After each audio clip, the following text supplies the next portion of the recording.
Samantala, 22 senior officers ang nabigyan ng promosyon ng pamunuang militar. Ito ay formal na iginawad ni AFP Chief General Jesse Deliosa.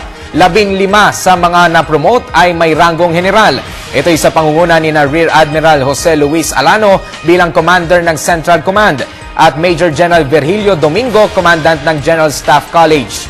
Na-promote din si Rear Admiral Zairil Carlos, Chief ng AFP Bids and Awards Committee, Brigadier General Rolando Picar, Chief ng AFP Finance Center, Brigadier General John Bonafos, Camp Commander ng General Headquarters, at Brigadier General Eduardo Ano, Deputy Chief of Staff for Intelligence. Ayon kay AFP spokesman Colonel Arnulfo Burgos, walang malaking epekto sa hukbong sandatahan ang regodon sa AFP.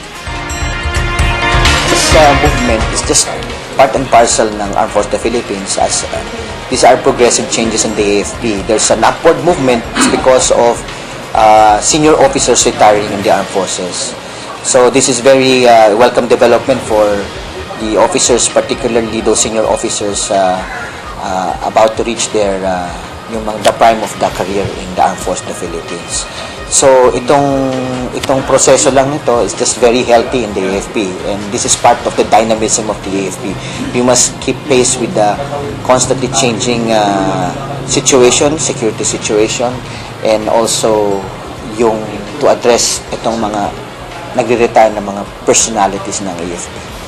So sir, walang effect ito in terms of operations? Yeah. Other parts of the country? Tama ka doon, Aya. There's no effect in the operations considering that we have succession of commands.